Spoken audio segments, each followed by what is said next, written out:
বিশেষ করে পাবলিক পরিবহন যারা যেগুলি আছে 15 তারিখ থেকে তারা প্রয়োজন মতো তেল অবাধে পাবে, যতটুকু প্রয়োজন সেটা এনশিওর করা হয়েছে।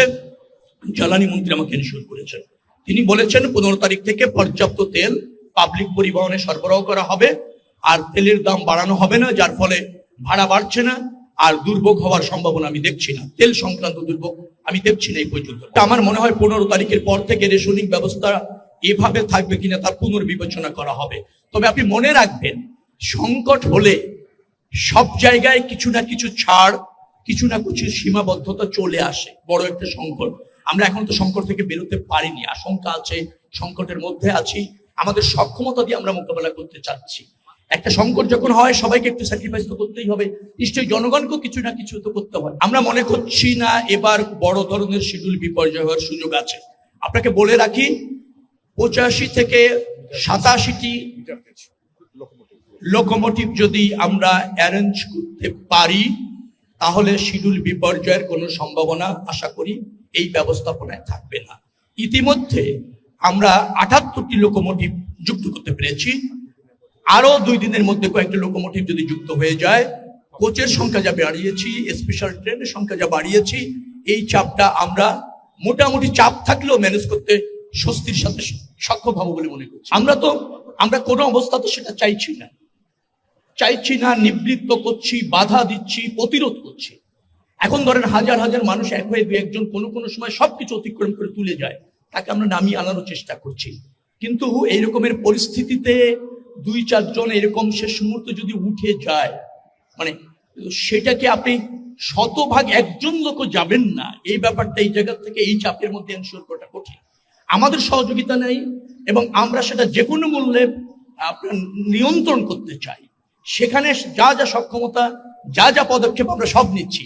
কিন্তু আমি এই মুহূর্তে আপনাকে হয়তো এই কথা বলতে পারছি না যে একজন লোক কোনো অবস্থাতে ছাদে যেতে দেওয়া হবে না। যদি ওই অ্যাকশনে আপনি যান, সেটাও আরেকটা বিপর্যয় সৃষ্টি করবে।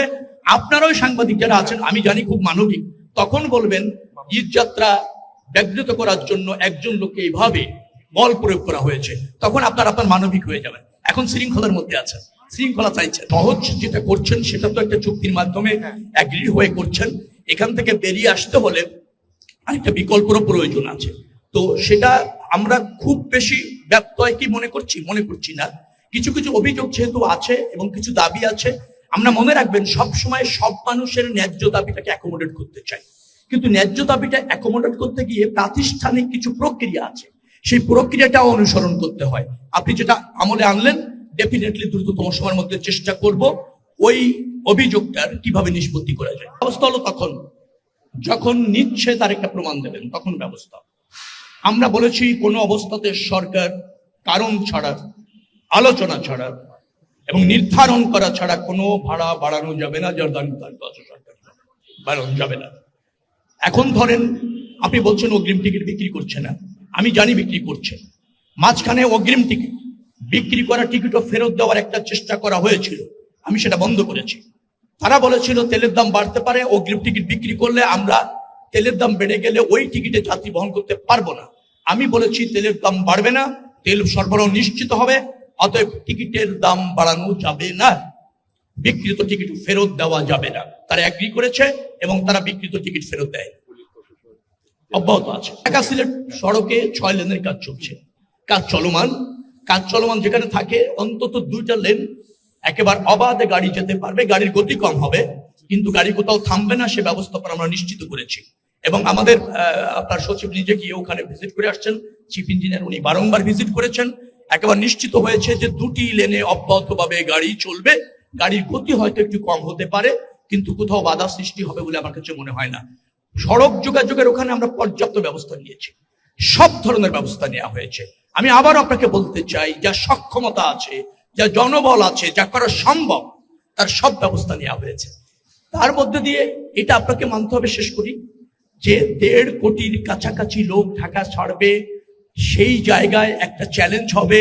কিছু দুর্ঘটনা অনেক সময় ঘটে যায়, কিছু প্রতিবন্ধকতা, গাড়ি অচল হয়ে যায়, এগুলিকে দ্রুততম সময়ের মধ্যে আমরা ম্যানেজ করার চেষ্টাতে কোনো ত্রুটি থাকবে না। কিন্তু কোনো সময় এই ধরনের দুর্ঘটনা, অনাকাঙ্ক্ষিত ঘটনার কারণে একটু ব্যাহত হতে পারে, কিন্তু আমাদের তৎপরতা এবং ব্যবস্থাপনায় ঘাটতি থাকবে না।